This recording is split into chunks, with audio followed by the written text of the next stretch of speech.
God in the plan, yeah. Now I'm counting blessings, God, wealth in my hand. Used to dream small, not a mindset grand. Now I move like a boss, not a flash in the gram. It's a squad, not a clique, it's a mission with a vision. We building 7 figures, not just flexing for attention. Faith in the grind, purpose in the hustle. I don't chase cash, I attract it through muscle.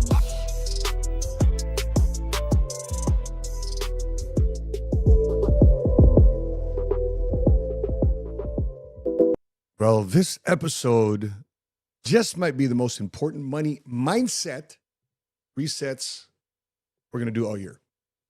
And today I'm going to be responding to 5 viral reels that millions of people are watching right now. And I'm going to show what to get right, what to miss, and how to build economic confidence so you can never lose. Now, if anything hits you, please do me a favor. Drop a comment in the comment section below, the word control, so I know you're here with me. And while you're at that, control from where? City, state, please. I'd love to know who's chiming in live and who's also logging in here with the replay view. So first clip here, I like to share here right after the break.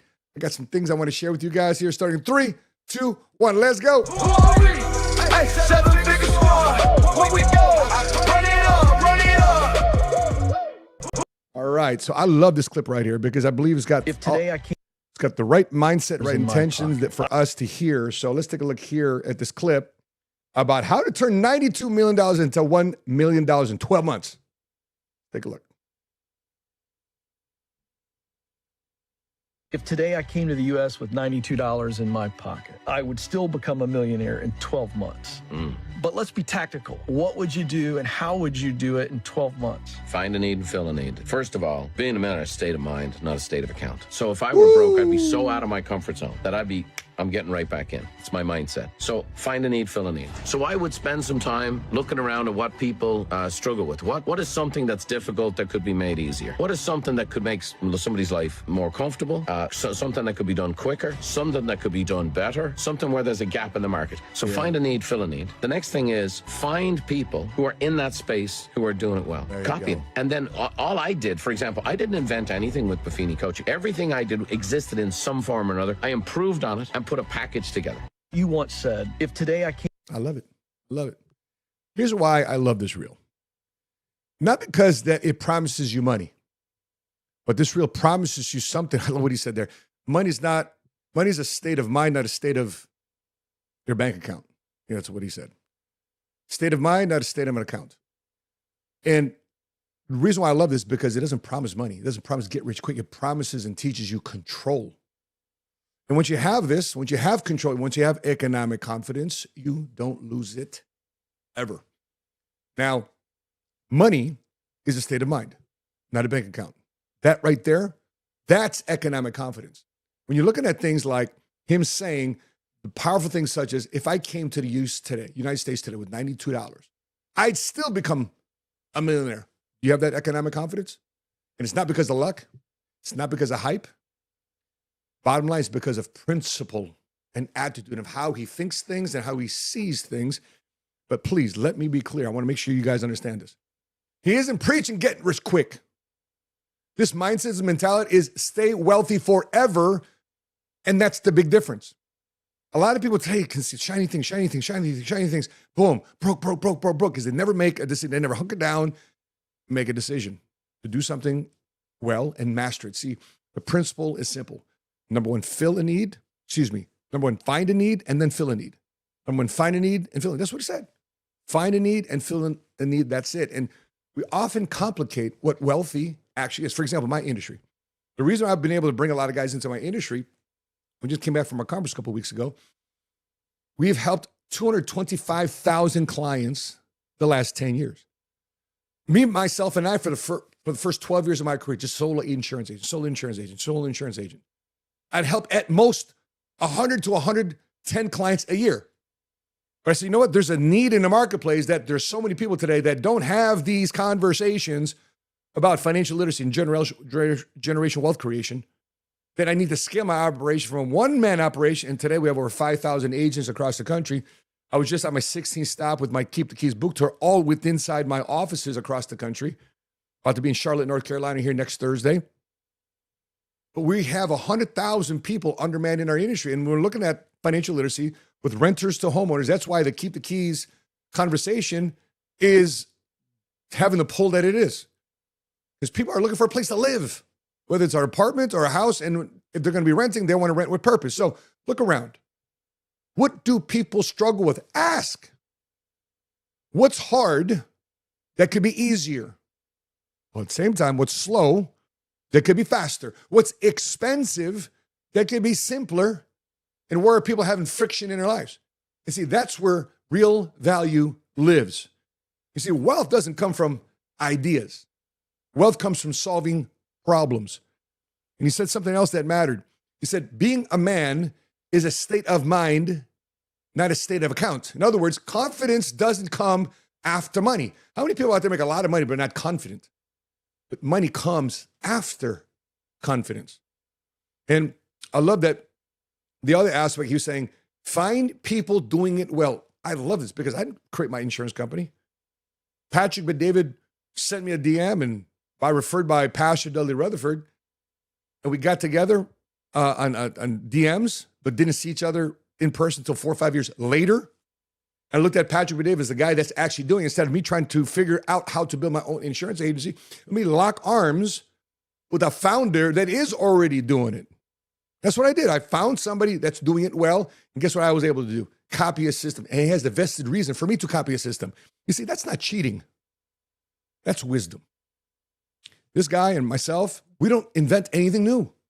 I'm not that smart I can create an app, or that smart I can create a technology. I'm that smart I can create a patent, or that smart I can create a medicine, that smart I can create an algorithm. I'm not that smart. But what I am smart at doing is finding out who's already doing something that's overlooked and underserved and doing it better than them, finding an area in the marketplace, a niche that I could do better. Everybody in the industry talks to wealthy people. Everybody in the industry talks to rich people. Everybody in the industry goes golf. I don't golf, man. I smoke cigars. Speaking of cigars, you ought to come to our next event here, February 12th, Cigars, Wealth, and Whiskey. And I want you guys to know that this is something that Jeff Karcher, the Texas Stock Exchange Global Strategy Director, is coming out to. I don't think he's done very many public talks. I think this is one of the first ones. See?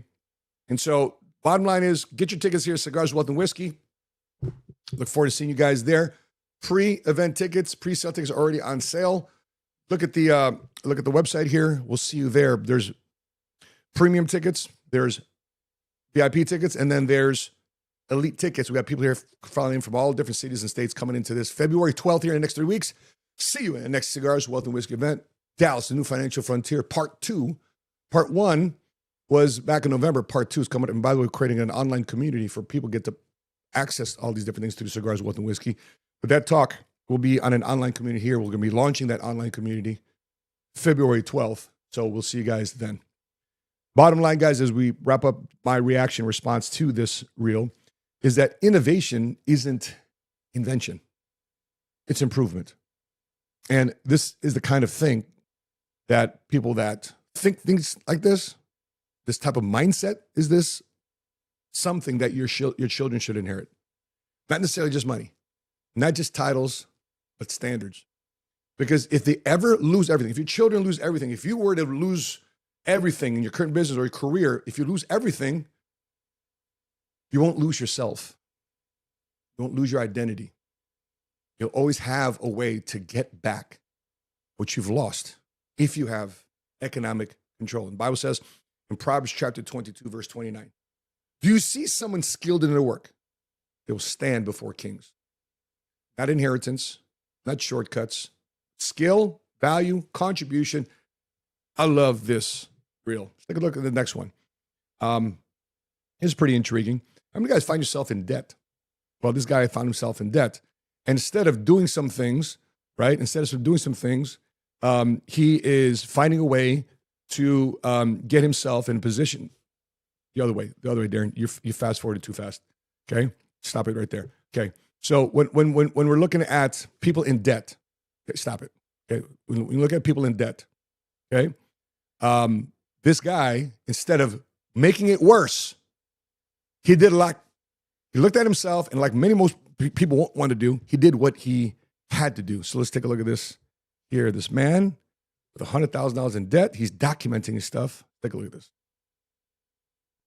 Day 13, and I've sold my truck. We've gotten a $38,000 check in the mail. I'm a police officer from Pennsylvania, and we're getting flooded with people and that are hundreds of thousands of dollars in debt like we are. It is amazing how relatable that can be. We wanted to pay off $100,000 this year, and we've gotten a check for $38,000. It's day 13 of January. It's the 13th day of the year, and we're already almost halfway there. I sold my truck.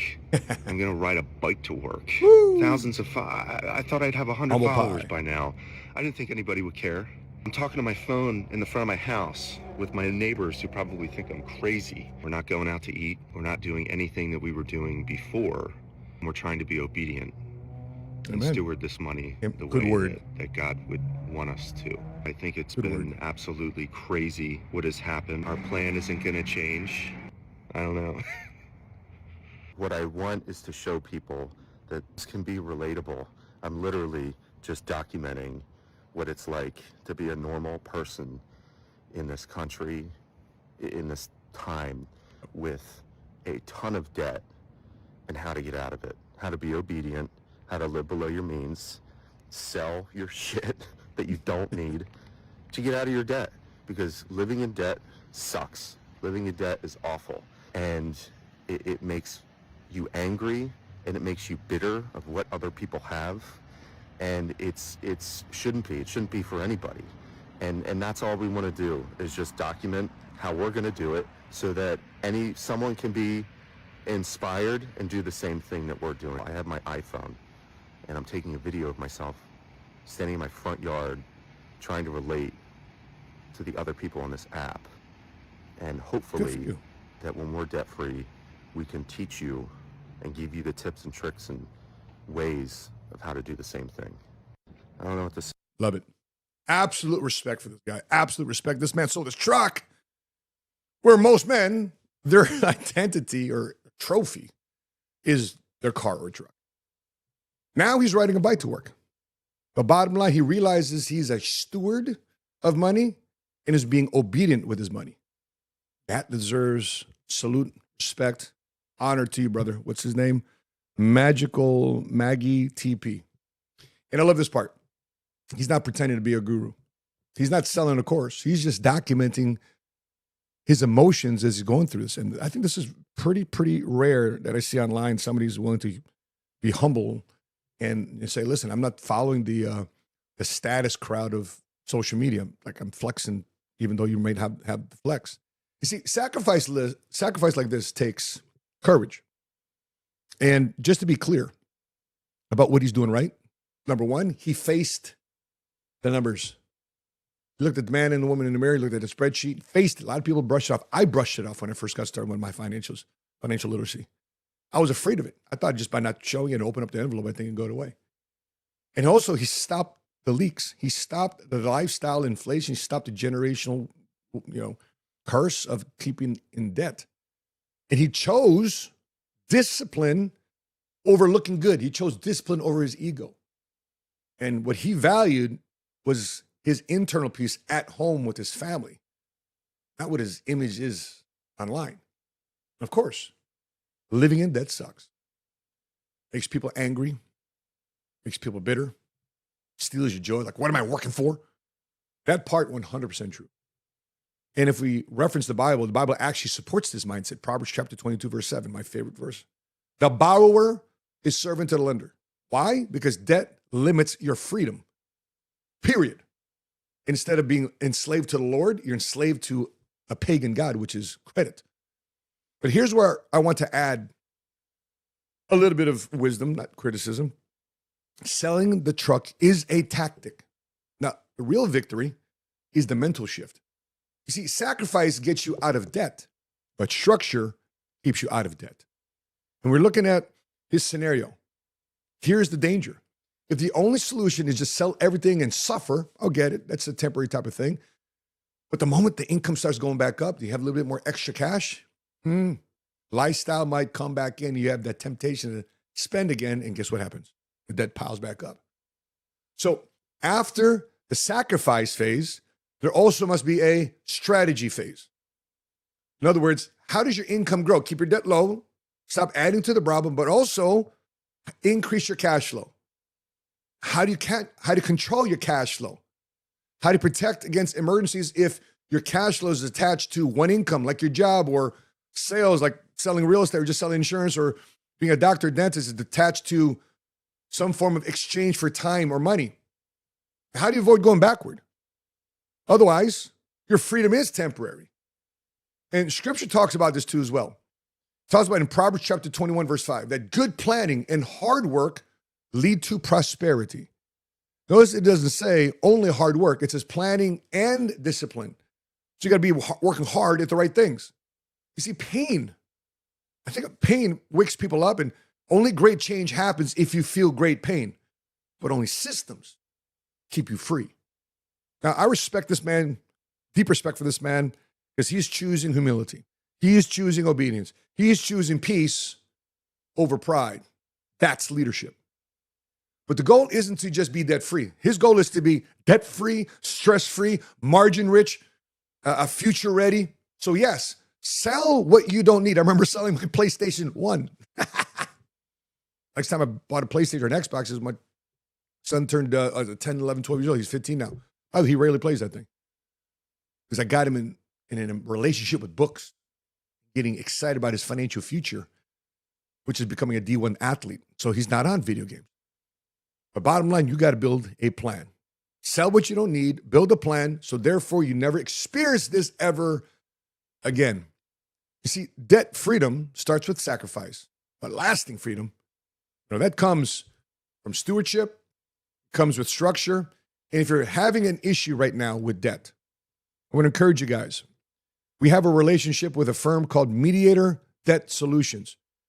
If you're having trouble, we're having problems, you at least want to put together a budget, no cost, no obligation, to see if you're even a client of Mediator Debt Solutions. We have an affiliate relationship with them. They help fund and finance this podcast through people enrolling into Mediator Debt Solutions. And you're getting out of debt. You're finding ways to get away from what got you there. Armin Tatian's a good friend of mine in LA, runs this company, Mediator Debt Solutions. Go to this website, find a way to get out of debt. It may not be your way either. Debt settlement may not be your strategy, but at least get a budget done. Okay? So go to Mediator Debt Solutions website, scan the QR code, and please, let's get out of debt once and for all and get the mindset so therefore you don't build it back up. All right. Let's go to this next clip. Pretty interesting here. But the difference between Zimbabwe and Botswana, why should we care? Because they were both running economic systems that one was greatly ahead, one was greatly behind. And see what happened here when one bought into socialism or capitalism. Why is that term such an important thing? Take a look at this. Zimbabwe was almost 5 times richer than Botswana. Today, Botswana is 6 times richer than Zimbabwe. Here's what happened. Zimbabwe said, government will fix everything. They grabbed land from farmers who knew how to grow food. They printed money until it became worthless. Literally, trillions of dollars for a loaf of bread. They regulated everything until starting a business became a full-time job just to get permits. Meanwhile, Botswana did the opposite. They protected property rights. If you owned land, it stayed yours. They kept government small and let people build businesses freely. They didn't print money to solve problems. They created an environment where people could solve their own problems. The result? In just 50 years, Botswana went from one of the poorest countries on earth to having a higher standard of living than South Africa. Zimbabwe went from the breadbasket of Africa to needing food aid. Men lie, women lie, numbers don't. Zimbabwe chose socialism and Botswana chose freedom. So next time someone tells you Africa needs more government control, show them this video. In 19... She could have said capitalism. I don't know why she shows freedom. But listen, I'm holding in front of you right now. 1, 2, 3, 4, 5, 6, 8, 9, 10, 11, 12, 13, 14, 15, 16, 17, 18, 19, 20, 21 bills of what? See that? This is 100. I don't know if you guys see that. Can you see that? $100 billion of Zimbabwe dollars. 100 billion Zimbabwe dollars right here. I got 21 of them. Well, let's make it rain, baby. This is $2.1 trillion I'm holding right now. $2.1 trillion of Zimbabwe dollars in my hand right now, in my studio, on this podcast, this episode, this Millionaire Response. Do you know what it's worth in US dollars today? About 60 cents. 60 US coins, maybe $1 total. Not per bill, total. What happened? Well, this nasty thing called inflation. That is the death. That's the death of this currency. And we're looking at it. It didn't happen overnight. Happened over a process. I got these bills, by the way. I was consulting a Zimbabwean neurologist. She was actually a doctor. And she introduced me to the currency of her homeland. And today she's not only a neurologist here in Dallas, but she set up her own med spa. That's the conversation we had over her business. But here's what Zimbabwe actually did, Botswana, the whole thing between the two countries. First, they seized productive farmland. Zimbabwe, they took it. They took it away from farmers who actually knew how to grow food. Second, they printed money like this to cover government spending instead of producing value of that currency, instead of producing value of the GDP. Third, they overregulated businesses. People didn't want to be a business owner. People didn't want to be an entrepreneur there. It became slightly to grossly impossible for the average citizen in Zimbabwe. What happened is this country replaced productivity with just printing cash. And at its peak, Zimbabwe's inflation rate, check this out, hit 79.6 billion % per month in 2008. Prices didn't double in a year. They doubled every few hours. Now, compare that. By the way, last week we talked about Venezuela. By Monday, you got a paycheck in Venezuela. By Friday, it was worthless. Now, compare that with the worst inflation in the U.S. from 2020 to 2024. And it's peak in 2022, about 9% here in America. Painful? Absolutely. Collapse? No. Zimbabwe didn't lose purchasing power. They lost trust, global trust with their money. Now, inflation hurts. Printing money destroys. That's why we got to be careful here about our country just printing money through this quantitative easing. This is the exact reason why people from Venezuela and Iran don't joke about dependency.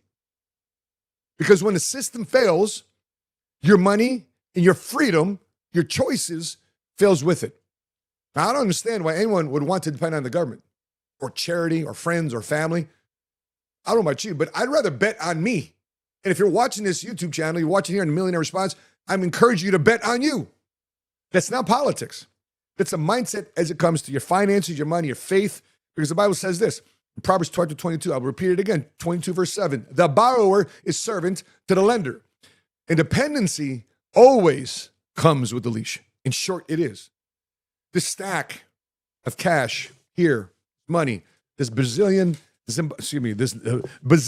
trillion dollars here, of Zimbabwe dollars right here, this cash. They gave up freedom because they gave up their ability to produce. And when people stop betting on themselves, stop creating value, they lose both. See, freedom isn't comfort. And freedom is a responsibility under God. So let this be an example of a country making a bad mistake. Many times, the government should not be a reason and or an example for you to handle your finances. By the way, look at America. Look at all the fraud that's being uncovered right now. People money all over the place. Don't even know what they're spending money on. Don't let that happen to you. Okay, let's go to the next clip. This clip here is a certified financial planner who's encouraging us to buy these 5 things before we retire. By the way, before I even continue, what age do you want to retire? Whatever age you are. If you're in your 20s, you want to retire in your 30s. If you're 30, you want to retire in your 40s. 40, you retire in your 50s. If you're in your, what age do you want to retire? Put in the comment section below. If you're never live, put in the live stream below. I'm curious, what age would you love to retire? And this clip that we're going to respond to is going to encourage you what to buy before you retire, from a 14-year veteran of the financial planning industry. By the way, I couldn't get my CFP designation. I took all the core curriculum at DePaul University. I was the first veteran to use certified financial planning, GI Bill dollars for the certified financial planning course. But guess what I didn't have, which they're required to get your CFP. I didn't have a college degree. So instead of waiting for By the way, I've been asking the CFP. College gave me an honorary doctorate, PhD in Kingdom Finance, but apparently to the certified board, certification financial planning board, board of financial planning, they don't think that an honorary degree is like a college degree. Oh well, but that's why big reason I cannot get my CFP. I've studied it, know it, been involved in business for 27 years, can't get it because I'm a high school diploma recipient. But anyway, let's go check out what you ought to buy. What you ought to buy before you retire. Let's take this out. What should you buy before retirement? Answer: here are 5 things that you must buy before you retire.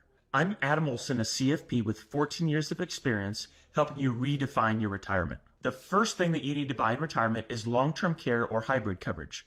One of the biggest retirement destroying expenses is long-term care. So getting that coverage earlier in your life, in your late 50s or early 60s, it's cheaper, easier, and it's a lot of quality bang for your buck. It's a massive hedge against portfolio depletion in your no-go years. This protects your lifestyle and your spouse. That's insurance. And of course, your future legacy that you're going to leave behind. Living benefits, long-term care. Number 2, buy your next home before you retire. If you're downsizing or relocating, do it while you still have W-2 income.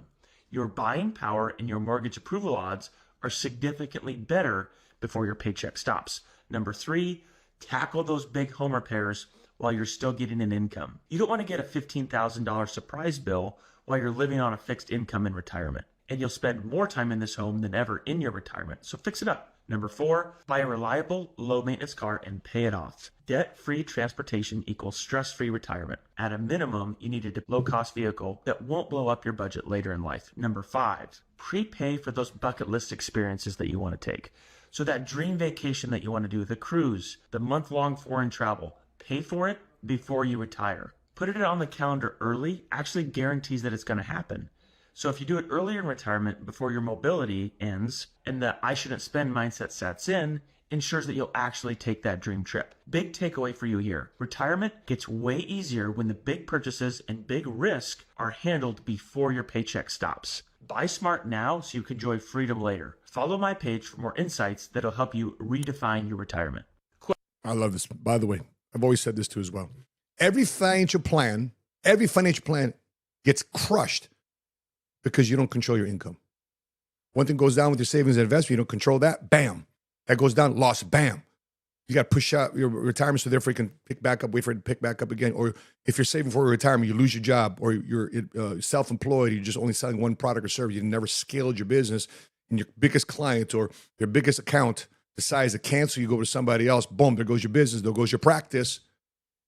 All great financial plans fail for lack of income. And I would also encourage you to as well. What are you retiring from versus what are you retiring to?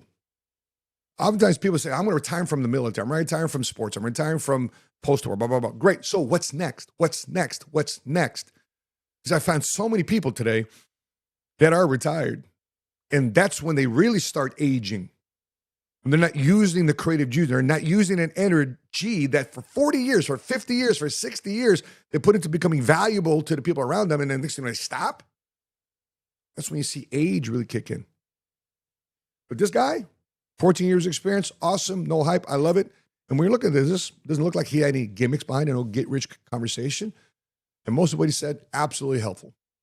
I would say there's one thing missing, though. One thing missing here that something you should be thinking about. The question was, what should you buy before retirement? That was the premise. And this was solid. Get long-term care insurance or living benefits insurance, alternative insurance at home, home repairs, reliable car, bucket list experiences, fun and finances, because when you put money towards it, chances are it's going to happen. All reasonable. But here's the problem. You can buy all the right things and still retire without control. Now notice something. Every item on that list assumes what? You already handle the most important part, which is cash flow. And you controlling your cash flow, risk management, tax exposure, longevity planning. Buying stuff doesn't create security. However, what does is maintaining control. And here's how people get trapped. They buy long-term care. They're funding the policy, but don't know how to replace your income in case they can't fund that policy because that whole plan required premium dollars. If they don't have a job or income or a business to fund that premium dollars, there's no long-term care policy. Or they go buy a house, but they don't control their income. Next thing you know, foreclosure. Big purchase, they acquired. Big purchase, foreclosure.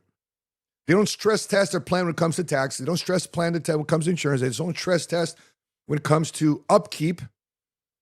Pay off a car, but guess what they also ignore? They ignore planning for healthcare costs. They prepay vacations, but don't know where the money comes from if a market drop or inflation starts to spike, which makes going to vacation slightly impossible or harder to do because you got to recoup what you lost or you got to recoup or think about.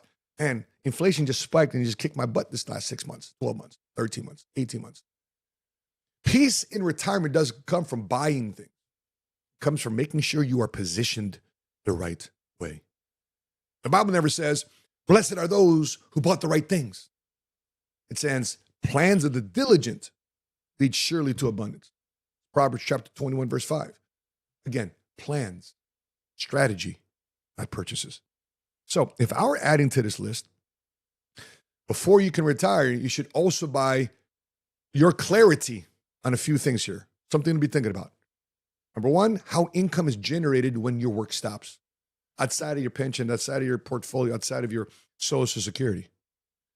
Number two, how healthcare is funded long-term. Because if you have long-term care insurance, that doesn't last forever. They have usually a 90-day or 6-month elimination period. It means you have to fund and finance this stuff by yourself. And then you go on it for 1 year, 2 years, 3 years, 5 years, however long. Does it have an inflation rider with that long-term care policy? Does your life insurance policy, a living benefit rider, have a stop when you're done with it already? And then you got to go back to your own money. The other part three is how taxes affect your withdrawals. If in a tax later, kind of like a 401k or a pension, 403B, once you pull money out, you got to pay 20, 30 cents per dollar that you would withdraw to Uncle Sam in taxes. Same time too as well, how does inflation eat fixed income? How many times have you heard somebody in your seniors, listen, I don't know how this budget is crazy because I'm on a fixed income. It's exactly what they're responding to because their rate of return is fixed. They're not controlling their cash flow. Same time, last but not least, how long your money actually needs to last before you run out. Because retirement isn't an age. Retirement is simply a math problem. As you look at this and review this, buying things solves comfort. Sure does. But your clarity about your finances and stress testing it solves your freedom. Scripture says this, suppose one of you wants to build a tower. Remember that in Luke? Suppose one of you wants to build a tower. Won't you first sit down and estimate the cost? Luke chapter 14, verse 28. You see, that's not fear. That's being pragmatic. That's wisdom. So therefore, you go through your stuff, you're confident, you're clear, boom. So yes, buy smart before retirement, but don't confuse stuff handled with risk handled. Because the goal isn't just to retire. The goal is to retire without anxiety, without dependency, and without regret. Again, what are you retiring from versus what are you retiring to? Retirement gets easier when control comes before consumption. Hopefully you took something away from that. And if you haven't done so yet, consider looking at my book, Gotcha. We got a book out there. It's my second book, but we'll let you know. We'll put the link in the description below. Shows you the 5 gotchas of money, something to be considering when planning for your finance. All right. Last clip. Okay. The last clip right here on the truth being revealed now and how to get rich in 2026. We finally found it. It's right here. Let's take a look at this starting 3, 2, 1, boom. Please pay attention because by January 16th, 2026, the way people make money online will look completely different. Now, I did warn about this previously, and this is not speculation. This is already what's happening. You see, over 50,000 people have quietly repositioned themselves, and the outcomes have been extreme. Now, this isn't what most people assume it is. It's a structural shift, a new layer that's been operating underneath everything. Now, this is similar to the early .com era, but with far fewer barriers and far more upside. So forget dropshipping, forget crypto, forget the oversaturated affiliate space, forget the so-called gurus. Those methods are recycled models with shrinking returns. Now this, what I'm talking about right now, is a blue ocean opportunity, untouched, uncrowded, and still invisible to the masses. You don't need a degree, you don't need startup capital, you don't need prior experience. Honestly, if you can send an email, you already have the skills required. This isn't about grinding harder. It's about positioning smarter and plugging into an AI system that doesn't just change your income. It changes how you see money, time, and freedom. Now imagine waking up knowing that your financial future is handled. It's secure. It's already done. Having space to finally think. Dude, what to is live it? with purpose. That's already reality What for is it? people who moved early. But listen, the window is closing fast. Window to this what? Isn't a game. It's a serious opportunity for people What's the who are opportunity? done chasing trends, chasing fads, and who are ready to build something real. So here's exactly what to do right now. First, save this video. You'll want to refer back to it later. Then go to the comments and honestly type in the monthly income number you want to be earning this year in 2026. Go ahead, do that now. Is it 5,000 a month, 10,000 a month? What is it? 100,000 a month? What's the truth? Listen, the size Tell me the doesn't truth. matter. Commitment does. Now, if you can follow simple instructions, you can make this work, hands down. Next, I want you to follow this profile. The What next is piece it? Why drops should I follow the tomorrow, profile? and you I don't want my wanna 2 miss minutes it. back, man. And listen, if you want a head start, go ahead and click my profile and tap the link at the top of my bio. Now I'm officially That annoyed. link breaks everything down in a free step-by-step video, but it's only live until January 16th. Spaces are strictly How you guys limited, feeling the and same way after too as well? that, Like, dude, what is it it? may be too late. Listen, I went through the same process myself, and it I'm done. I'm done. I don't want to spend more time, waste your time. But stuff like this, by the way, I was so intrigued, by the way. So intrigued. Why? We found a new way to get rich in 2026. If you don't know about it, follow this, right? Follow his profile. Bro, stop. If that sentence actually worked, it got me for a second. Got me for 2 minutes, actually. There'd actually be no poor people left. Now listen, Linda. I would say this, the flip side. This video was brilliantly done. I got caught up in it. We got caught up in it. The delivery is so smooth. Words were powerful. His delivery, his tonality, chill. The way he brought it. Here's the problem. Nothing was actually explained. This was A+ marketing. But marketing is not the same thing as money mastery. Let me show you why this hits very hard to me. Number one, authority without details. He never tells you what it is. Number two, social proof without receipts. 50,000 people quietly repositioned. Names, no numbers. Number three, urgency and scarcity. The window is closing. I'm like, what window? That link expires. What link?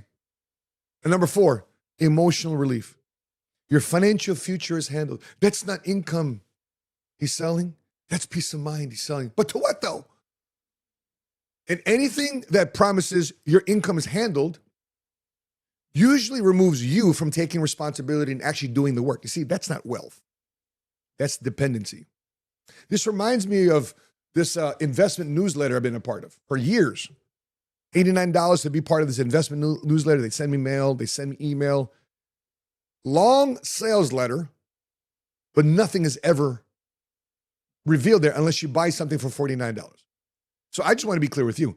There has never been and never ever will be a system where you don't control your behavior, you don't control your spending, you don't control your skills, your discipline, your time, but somehow you get to control the outcome. Wealth is not a switch you just flick up and down. Wealth is a process. Especially if you grew up like you and I, many of you who's watching this, especially if you didn't grow up wealthy, especially if you didn't inherit money, especially if nobody taught you how money actually works. You figure it out just like me. And for most people, wealth is learned, usually through pain. Wealth is usually never discovered. The Bible says this, the plans of the diligent lead surely to abundance, but everyone who is hasty only comes to poverty. That's chapter 21 in Proverbs, verse 5. Not hacks, not hype, plans, discipline, focus, time. Now, AI is a tool, but it's not a savior. Quite frankly, AI helps me prepare these reels and content, but I have to also sift out whether or not AI is full of it, because sometimes AI spits out some content to me like, bro, that's not true. That's not facts. I've got to check. By the way, how many times have you done that with AI? If you like completely 100% dependent on AI, it'll get you in trouble. Now, systems can help, but they don't replace your stewardship responsibility. Here's another scripture. Dishonesty and dishonest money always dwindles away, but whoever gathers money little by little makes it grow. Proverbs chapter 13, verse 11, one of my favorite proverbs. Little by little doesn't go viral, but it builds freedom. Like, I'm not interested in going viral. You know what I'm interested in? Consistent viewership, consistent audience, consistent engagement. I'm not looking for a viral reel. We've had a couple of reels on Instagram go viral this last week. Last 7 days, we had like 2 videos go over 1.1, 1.3 million in views. One was with Trix, who was our comedian at our event. I asked him, how do I sell more life insurance to Africans? He gave a response, changed his voice, his tonality, hilarious, 1.3 million views. The other video I posted on Instagram was the moment I cherish. Speaking of my son, he's here right now, but the moment I cherish at the middle of the night, how he pushes me towards the end of the bed, and how my son wants to still co-sleep with his dad. To me, that's wealth. It's little by little type stuff. But please listen carefully. There's no such thing as get rich quick and stay rich forever by getting rich quick. Wealth is built and done and established when you decide to control your income, you control your expenses, you control your habits, you control your decisions. And folks, that takes time. So in Luke chapter 16, verse 12, it says this: whoever can be trusted with very little can also be trusted with much. See, God doesn't scale shortcuts. God scales with stewards. Just read Matthew 25. Parable of the talents. I could go on and on and on, but I'm running out of time. As I wrap up, and I pray that you're getting value of this, and if you are, drop the word control in the comment section again, because I want to see and see who is serious about stewardship. If you've done so yet, please like, subscribe, and share this with a person who needs to hear it. Unpack the Millionaire response video from all the viral stuff out there and help people just avoid getting in the feelings and the vibes, and make sure they constantly have control. That being said, please put your biggest takeaway in the comment section below. Again, if you haven't done so yet, you watch this video, make sure you like. If you haven't done so yet, make sure you subscribe and share this with your network. That being said, guys, God bless you. I appreciate you here for tuning for Millionaire Response Tuesday, 2 p.m. this Sunday. We're going to have a faith and finance episode. I'm very excited about this one. We'll share it with you on Sunday, 6 p.m. Central Standard Time. If you haven't done so yet, make sure you follow me on Instagram at Money Smart Guy on Instagram. And I look forward to seeing you guys here. If you haven't done so yet, next few weeks will be in Frisco, Texas, here at the Industrial Cigar Company for the Cigars, Wealth, and Whiskey. I just talked to a couple of Dallas Cowboys, a couple Atlanta Falcons, former football players. They're coming out to the event. They got some things they want to share with what they're doing in business. Jeff Karch is going to be out there from the Texas Stock Exchange. Look forward to seeing you at Cigars, Wealth, and Whiskey here in Frisco, Texas. We have people flying all over from the United States coming. We have people flying internationally for this 3-hour event here just to connect with the right people to be in the right room. You want to be in this room because we're going to be talking about finance and stock exchange and wealth creation as Dallas begins to establish itself as a new financial frontier. That being said, from Dallas, Texas, I'm your Money Smart Guy. And until we meet again, continue to live smart. Continue to love.